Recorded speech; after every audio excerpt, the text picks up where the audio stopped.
Hi guys, welcome to मनातला unplug. मी आहे जान्हवी. आहे प्रभू.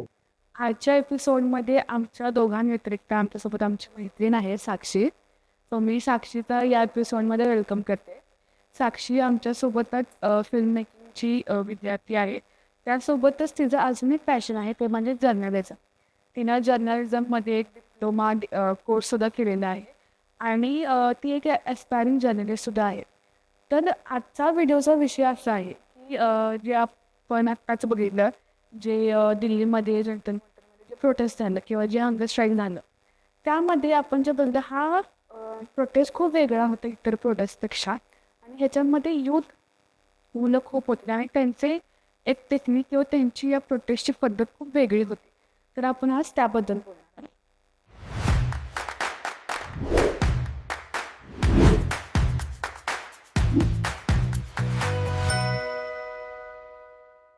तर सगळ्यात पहिला मी साक्षीला विचारते की या प्रोटेस्टबद्दल तुझं काय मत आहे किंवा एकंदर या प्रोटेस्टबद्दल तुला काय वाटतं?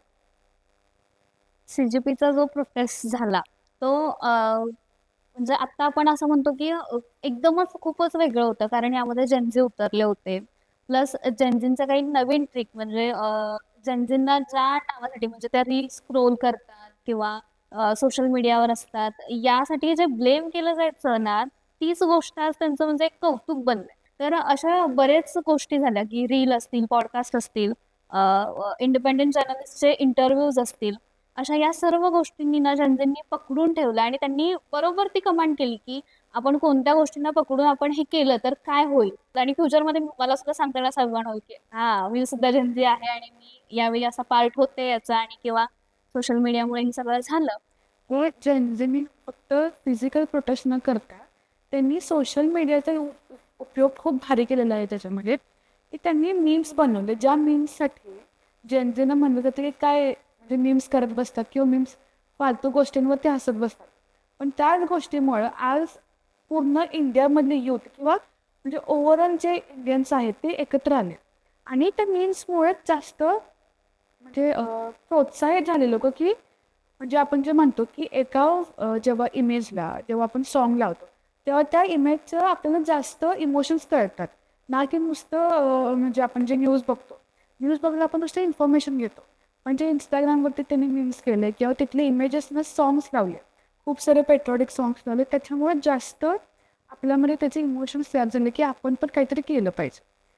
म्हणजे तुला मी विचारते की ह्याच्यामध्ये मीम्स वगैरे जे केले किंवा जे म्हणजे आता मीम्स केल्यामुळे आता स्वतः नरेंद्र मोदी सुद्धा रील्स करतायत.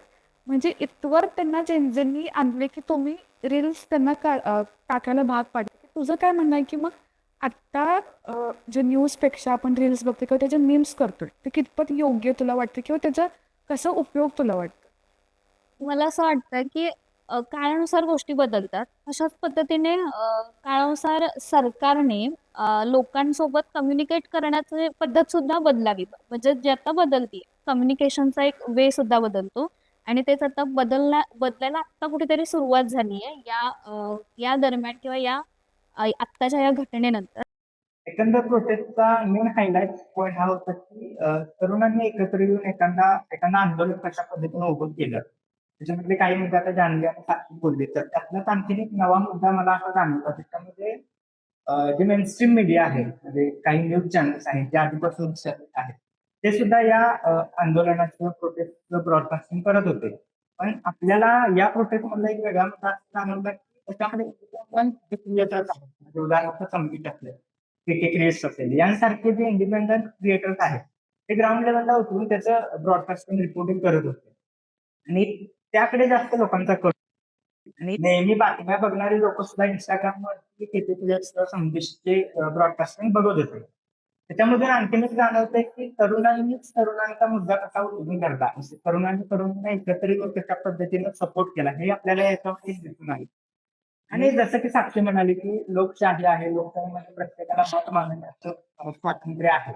त्याच पद्धतीने जेन आपलं मत मांडलं. आता आजचा आपण हा एपिसोड करण्यामागचा हाच उद्देश होता की आपण म्हणजे या बद्दल भरपूर लोकांनी मत व्यक्त केलं. त्या पद्धतीने आपणही एक प्रकारचे काहीतरी जेन म्हणून आपली भूमिका मांडावी. तर आम्हाला असं वाटलं की या आंदोलनामध्ये म्हणजे याच्या पूर्वी सुद्धा खूप आंदोलन झाली. तर या आंदोलनाचं हेच वैशिष्ट्य होतं की तरुण मुलांनी तरतेपणा घेतला किंवा एक जबाबदारी घेतली आणि एवढं मोठं एक प्रकारचं आंदोलन उभं केलं. तर त्याच्यामध्ये आता मी साक्षीला विचारेन की आता जे इंडिपेंडंट क्रिएटर्स येत आहेत आणि जे रील्स वगैरे बनवत आहेत ते मेनस्ट्रीम मीडियामध्ये कुठेतरी जॉब करण्यापेक्षा एक स्वतःच एक प्लॅटफॉर्म निर्माण करून स्वतः ग्राउंड लेवलला उतरून ते काम करतात. म्हणजे तूही आता एक इंस्टाग्रामवरती पेज सुरू केलेस त्याच्यामध्ये तूही माहिती देतेस.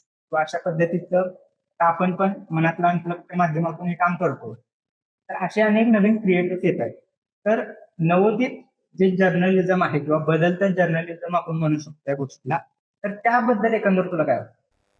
मला असं वाटतं की आधी पत्रकारितेची व्याख्या अशी होती की पत्रकार म्हणजे काय की एखादी घडणारी घटना जशीच्या तशी लोकांपर्यंत पोहोचव. जसं की प्रवीण म्हणाला की म्हणजे नवोदित पत्रकार आणि कंटेंट क्रिएटर यामध्ये काय फरक आहे.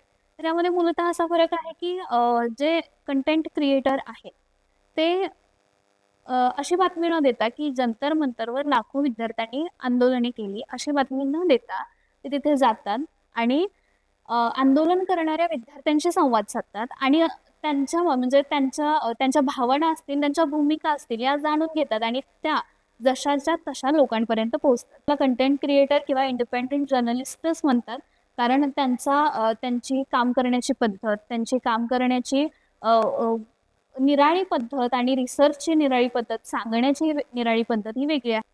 म्हणजे साक्षी जे म्हणते ते अगदी बरोबर आहे. पण ते या प्रोटेस्टच्या सुरुवातीला जेव्हा जे कॉन्टेंट क्रिएटर्स इथं गेले त्या कॉन्टेंट म्हणजे जनतेचा न्यूज चॅनल्सवर एवढा विश्वास उडलेला आहे की जे तिथं खरोखरच रिपोर्टिंग करायला आलं होतं त्यांना सुद्धा ते सपोर्ट करत नव्हते.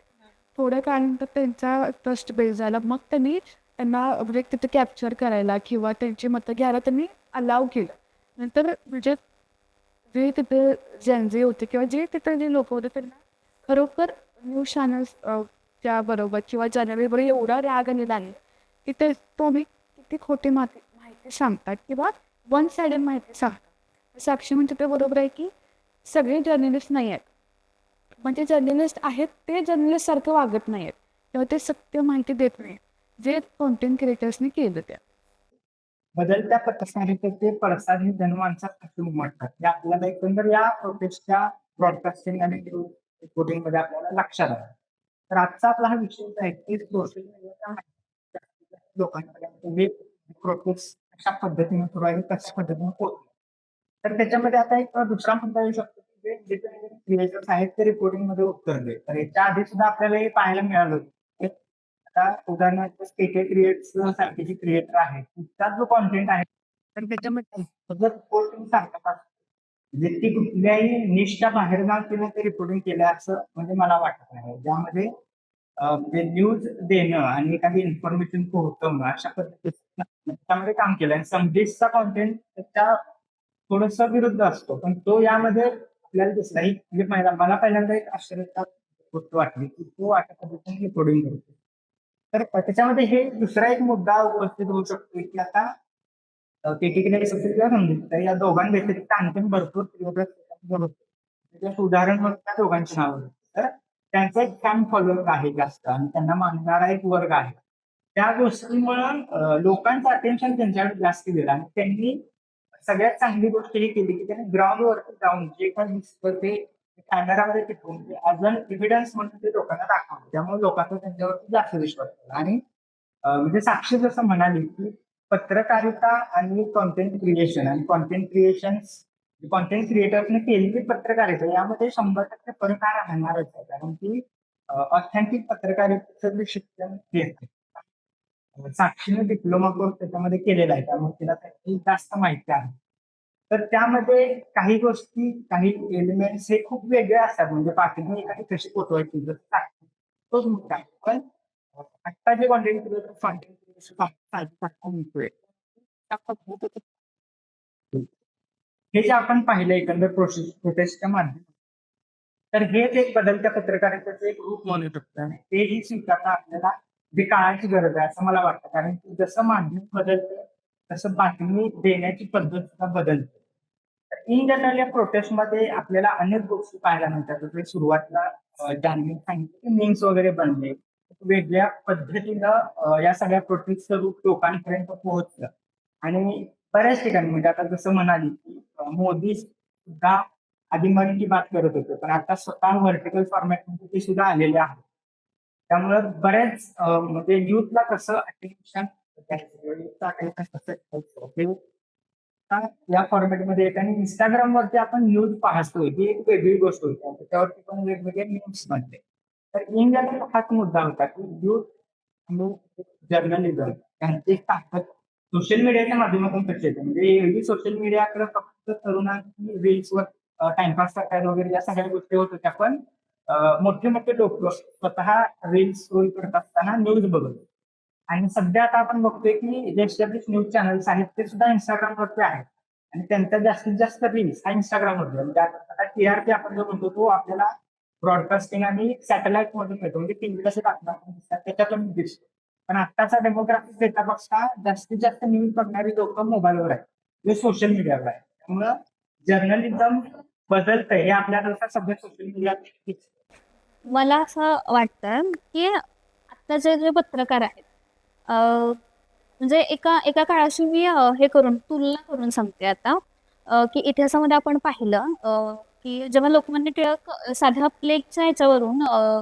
अधिकारी रँकच्या विरोधात किंवा सरकारच्या विरोधात असं लिहितात की सरकारचं डोकं ठिकाणावर आहे की नाही तेव्हा त्यांना एका वर्षापेक्षाही जास्त वेळ तुरुंगात ठेवलं गेलं तेव्हा ही लिबर्टी नव्हती पण आत्ताच्या पत्रकारांकडे ती लिबर्टी आहे किंवा आत्ता त्यांना तशा पद्धतीचे कायदे आहेत पत्रकारांच्या सुरक्षेसाठी भरपूर काम केलं जातं किंवा या सगळ्या गोष्टी आत्ता आपल्याकडे आहेत पण जर आपले आपण काय म्हणतो आपण आपले स्वातंत्र्य सेनानी हे त्या काळात म्हणजे पारतंत्र्याच्या काळात ते करू शकतात तर आत्ता आपण का नाही करू शकत हा जर प्रश्न प्रत्येक मेनस्ट्रीम मीडियाने किंवा पत्रकारांनी लक्षात घेतला तर नक्कीच ते असं वेगळं काम किंवा एक लॉयल टू समाज म्हणजे पूर्णच आपला जो वर्ग आहे बातमी ऐकणारा किंवा त्यांच्या प्रती आपण किती लॉयल आहोत हे पत्रकारांनी लक्षात घेतलं पाहिजे आणि अशा पद्धतीची प्रेरणा ते देऊन जातात इतिहासातून म्हणजे आपल्याला या गोष्टी इतिहासातल्या फक्त ऐकून नाही सोडायच्यात म्हणजे आपल्याला कळलं पाहिजे की त्यांनी त्या काळात जर पारतंत्र्याच्या काळात ते करू शकतात तर आता आपण का नाही करू शकत जेव्हा आपल्याला वे ऑफ एक्सप्रेशन आहे जेव्हा आपल्याकडे अभिव्यक्ती स्वातंत्र्य आहे तर नक्कीच मला वाटतं की प्रत्येकाने हा मुद्दा लक्षात घेणं गरजेचं आहे.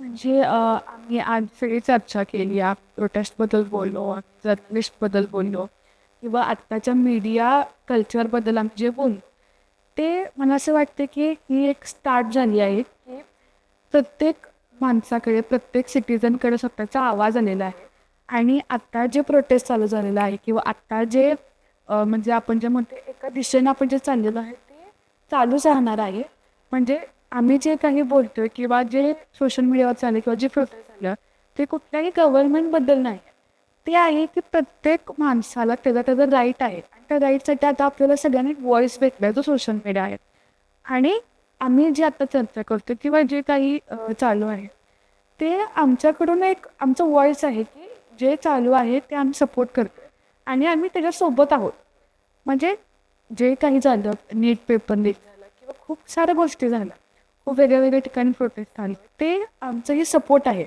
आणि मी असं म्हणते की आपल्या सगळ्यांना जो व्हॉइस मिळेल त्याचा आपण योग्य वापर करूया त्यात आपण ट्विट करू शकतो आपण इंस्टाग्रामला पोस्ट सारं स्टेटससुद्धा लिहू शकतो आपण त्याच्या माध्यमातून सुद्धा आपण त्या लोकांना सपोर्ट करू शकतो जे फिजिकली तिथे प्रेझेंट आहेत तर मला असं वाटते की आपण सगळ्यांनी एकत्र येऊ आता या निमित्ताने जे आपण एकत्र आलो या प्रोटेस्ट त्याचा उपयोग करून आपण आपल्या फ्युचरसाठी किंवा नेशनच्या फ्युचरसाठी आपण हे यूज करू शकतो आणि तो सगळ्यांनी करावा